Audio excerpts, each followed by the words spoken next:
Here is the full rotation assembly done. I really like the way the H-beam looks on the crankshaft while it's rotating. Like big boost power. Now I can install the oil pump after it's been cleaned, revised, and everything. So it pretty much goes in this slot right here. It has two guide pins that will allow you to put it or mount it perfectly in place. Oh, that's why. I still have the guide pin on the pump and the guide pin on the block. There's a different block and this pump came out of the M52. Let's see, it should line up this time.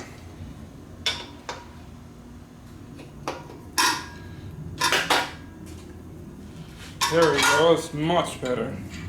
Now it's 3 bolts. These are 13mm 6-point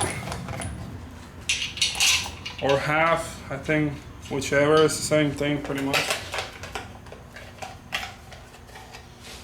And then it has 2 10mm for the support on the oil pickup tube.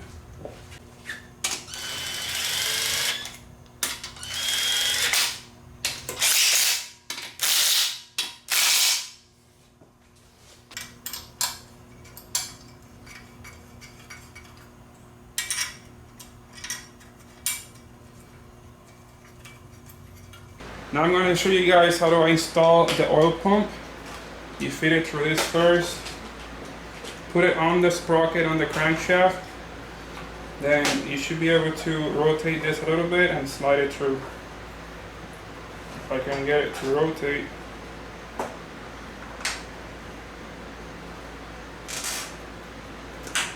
There we go. Now you put the retaining nut, which is going to go in reverse rotation.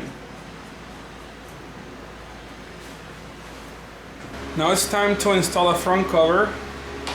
I got the new gaskets right here, but before I install them, I'm gonna coat them with permatex high-tack sprayer gasket sealant.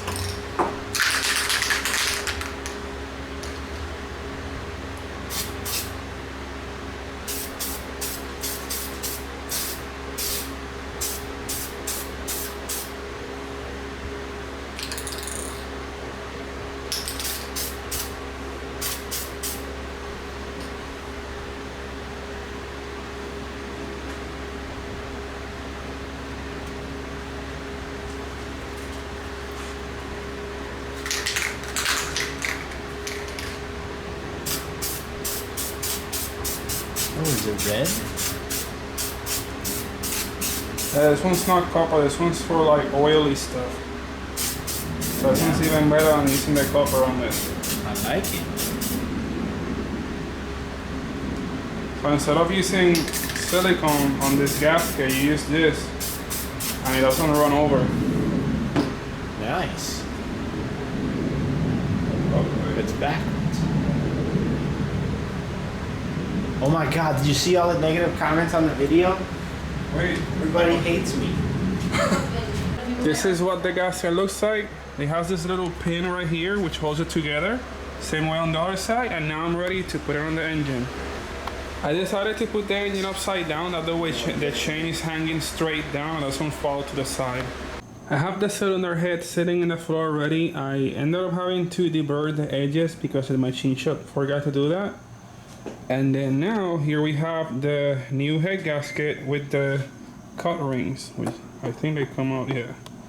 So that's what the cut rings, if I can zoom on it and get it to focus. What do those do? These are the fire rings. They seal better than a regular head gasket because it has these little grooves on it that cut into the head. And you have the properties of a factory head gasket, which seals really good with these little lines. And then you have the high force, or you have the high sealing capacity of even better than a metal head gasket, because you got these cut rings which will put all the pressure between the head and the cylinder on this, and then it seals really good for high boost. Now, since everybody was telling me to put this one, really and thick. some of the professional BMW racers told me to get this one, so I ended up getting it so I can try it out. Hopefully it works and mine doesn't blow up again. We place the JE gasket on the block. Just line it up with the dowel pins. And now we have to put the cut rings on. It looks kind of cool without the rings on there. Almost looks like it's already O-ringed. I don't think it's efficient. Except there's nothing on there. Then your O-rings are gonna go, just put them on there and it gets held in place. And the cut ring head gasket is fully installed now. I also put a little, just one drop of silicone here and here on the bottom side. That way the little line that divides the front cover to the block, it can't leak through there. This makes the piston look so much lower now. That's how it looks now, it's pretty cool. Now time to put the cylinder head on. Now we're gonna take the cylinder head and install it. Mark is gonna help me guide the sheen through the orifice on the head. And I'm gonna lower the cylinder head onto the block.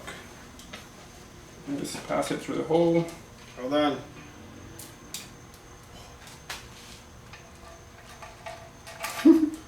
This isn't easy. Come on, it's just passing the Go down chain through the hole. Nope, don't go down. Don't go down. Okay, I got it. Now the guide. It's a dowel pin.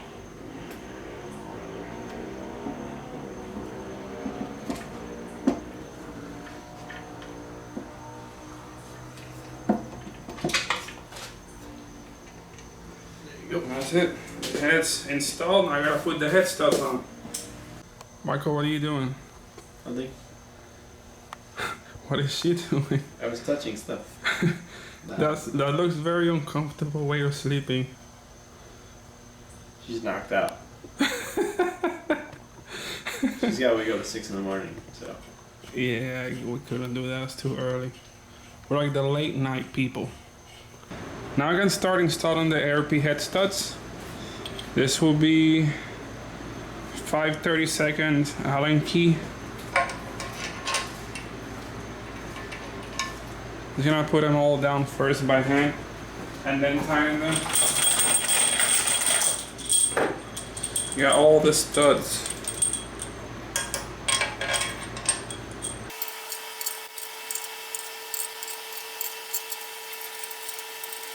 Now that I got all the studs in place, I can start putting in the ARP stud washers. They're a little tricky to put on, at least on this engine. It's like wide open, so it makes it a little easier. And even still, you gotta watch out you do it right.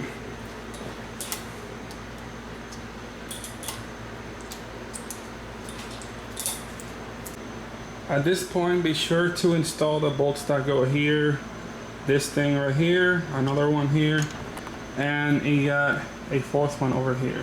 You don't have to tighten these bolts, just put them in place, make sure the head gasket is aligned, and you can put them at this time. And because then you might run into issues if it's a little like in the way after the head is torqued. So I want to go ahead now and install the ARP nuts so then I can start torquing the head down. I'm going to start by opening the packet of the multi-assembly grease, and you're gonna put a little bit on each nut before putting them on the studs. Pretty much you want it to look like this, that way when it threads in, it distributes some assembly grease through all the threads.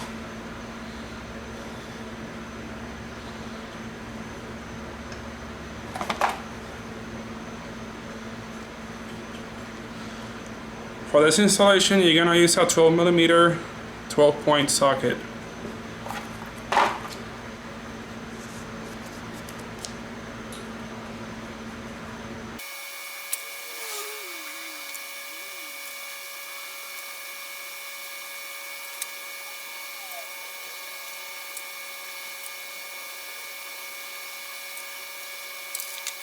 After you put all of them by hand, you want to tighten them just all the way snug.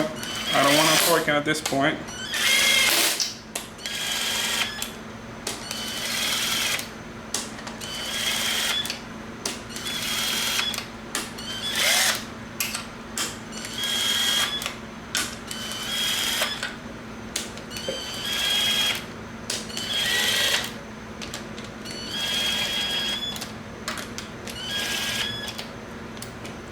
Now you want to use the ARP specs to torque down the head.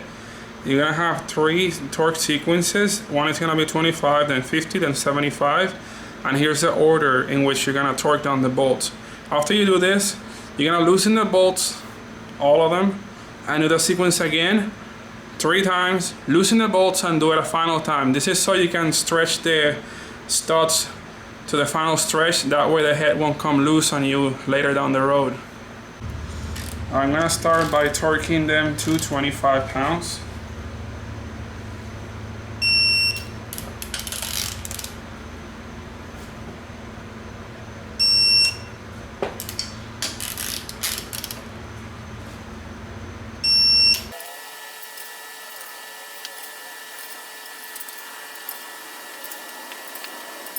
Now I'm going to do 50 pounds.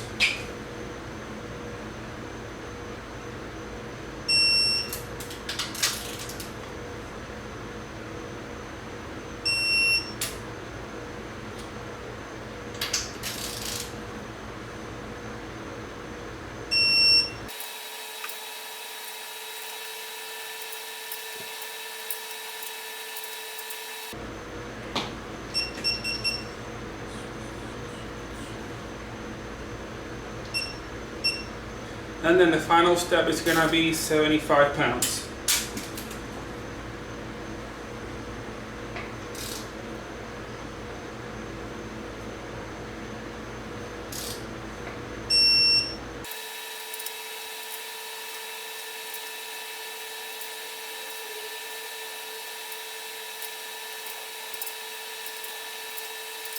All of the head bolts are tight. Now I'm gonna loosen them up and do this thing again 2 times. After the head is all torqued down, now I went ahead and torqued these ones down. It's a little bolt, I used a little ratchet by hand. So these ones are E8 size, and just tighten down with this. So you can't put a lot of pressure in this. And make sure they're nice and tight so you don't have any water leaks or oil leaks in the front cover. Then also at this point I can go ahead and install the damper pulley. The reason I want to install the damper pulley right now is so I can put it on top that center, so I can install the cams next. It looks like I had it pretty much on point. This is the top dead center mark, and this is your timing mark in the front cover. So it looks just right. So I just put the bolt in. I'm not gonna torque this yet. I'll probably have to do that with the impact gun later because I don't have enough stuff to torque it to manufacturer's spec. So you just use the impact gun and get it in there. I know it's not the right way, but it's the way I've been doing it at the truck and everything, and it works fine so far. To install the exhaust cam lifter trays, I flip the engine sideways. That way I can put the whole lifter trays without the lifters falling off.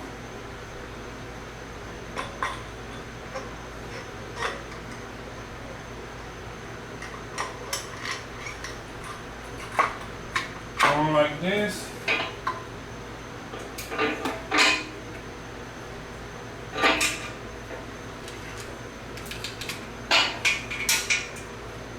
And then flip the engine and we're good to go.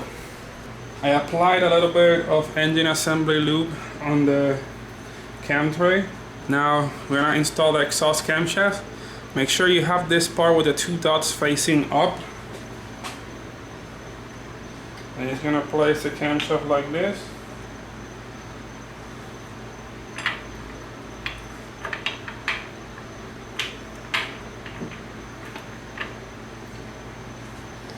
There you go. Now you can start putting the caps little by little. I want to apply a little bit of engine assembly lube on the cam before putting the caps, and a little bit on each lobe.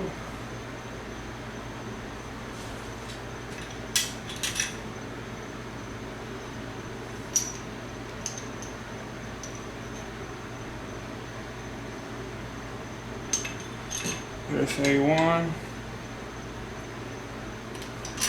3, 4, 5, 6, and 7.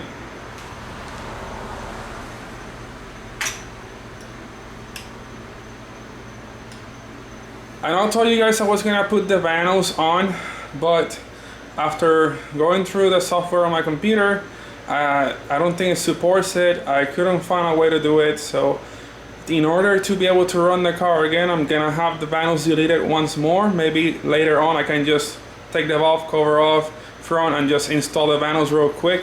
So it's not like a thing that I have to tear apart the whole motor if I want to add vanos later. So I'm just gonna leave it out and continue having the car with no vanos.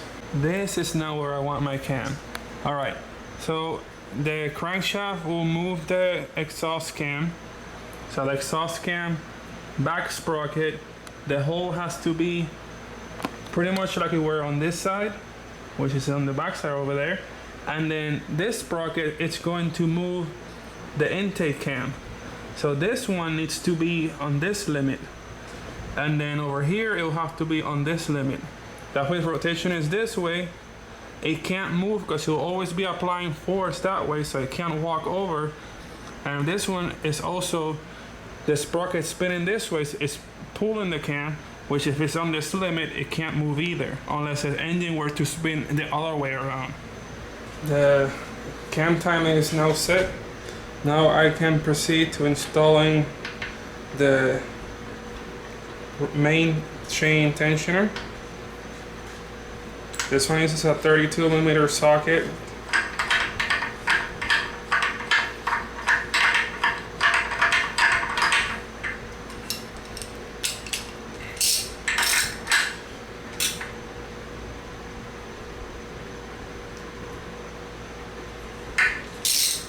And pretty good. You don't want that to leak, so I don't know exactly how many pounds it's supposed to take, but I put it on pretty hard.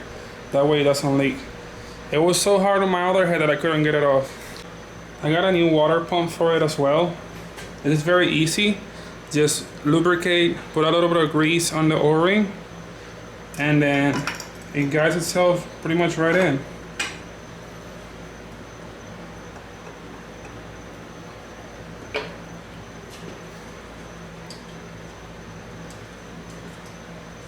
Then you just put the 4 10mm bolts back in. I mean nuts. Sorry. It's 1:30 in the morning, so I'm really tired. But I need to keep going because I want to get this car dyno tuned and ready for racing on Saturday. On the front cover, I ended up having to reuse the old gasket because the gasket that I got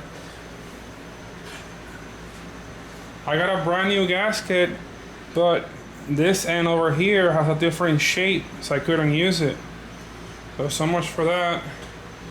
I have to put some gray silicone on this. I use some permatex ultra gray.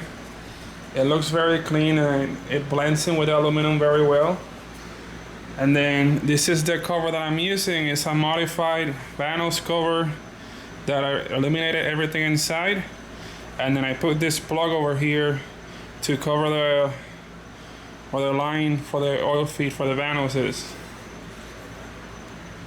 And this pretty much just goes over here like this. Very simple.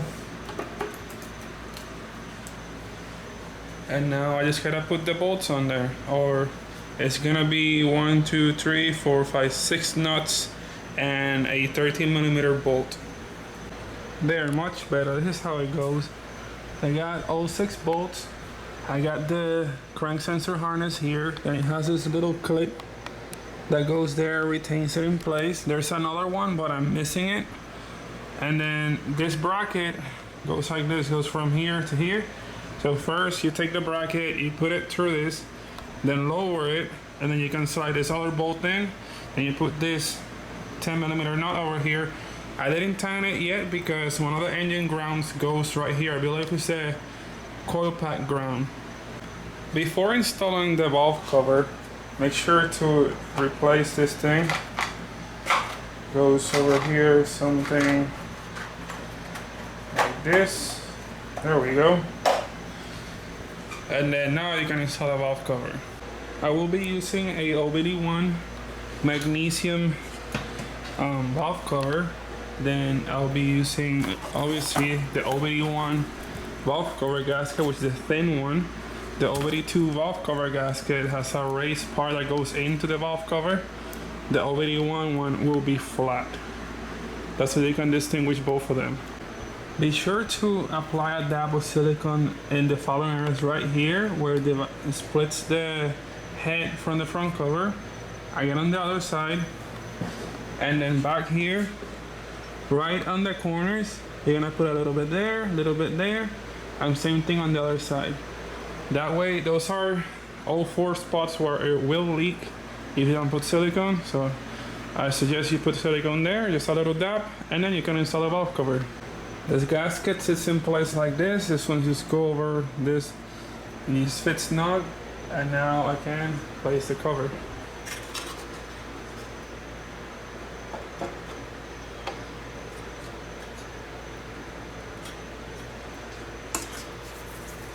Alright, now I gotta put all the hardware in it. Now I'm going to install the oil filter housing. First, apply the new gasket, or install the new gasket, I mean. Goes in very easy, just put it here snug. It's gonna go right on this. It has a guide pin, so it's very easy to guide in place. And then it also has another guide pin down here.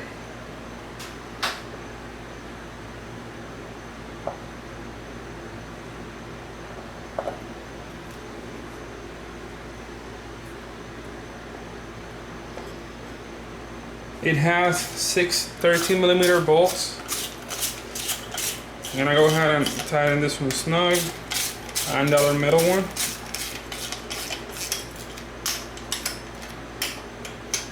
Now that it's seated, we can go ahead and tighten the rest.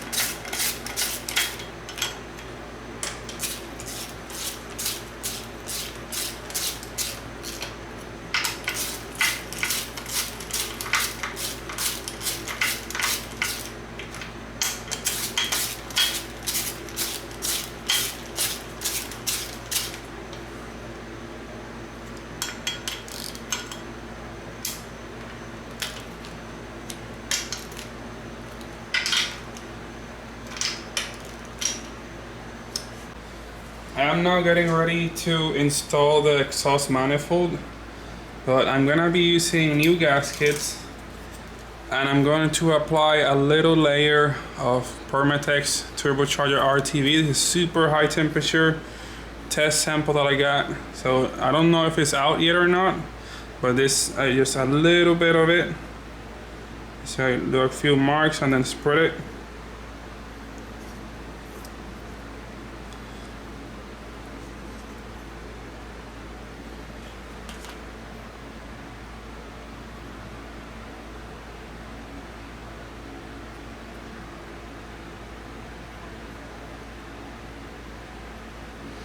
What I'm looking for here is a very, very faint film of extra sealant protection. Last thing I want now is my exhaust manifold to have a leak or something, and I have to take it all off again.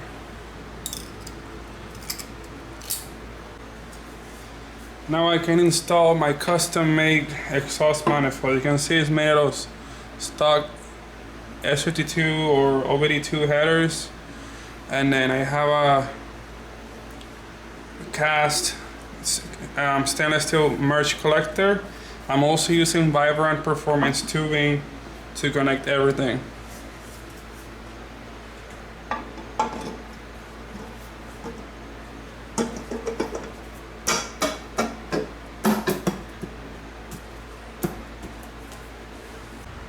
All the bolts on the exhaust manifold are installed. I don't let a single one out.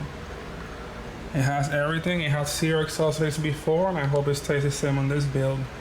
It's kind of cool that my weld over here, where I deleted the recirculation things for the EGR, are still rainbow color. They haven't changed color at all. If you guys are asking what's that with the color, these are, I believe they're copper coated nuts, or they're completely out of copper. I'm not exactly sure. I just know they have copper in them. As you can see, this one oxidized and turn a little green. But yeah, getting there. It's like 6 something in the morning already. Should be sunrise soon. It's currently 6:13 in the morning and I'm still working. So is this what you look like when you wake up early in the morning, or when you don't sleep and wake up before everybody else? It's 6:43 in the morning and I think it's good to call it. This is what I managed to achieve so far, and it is pretty much done. All I got left now is to pick up the engine, put it in the hoist, so I can install a rear main seal. Then after I install the rear main seal, I can put the oil pan, and then I can put the clutch in and put it in the car.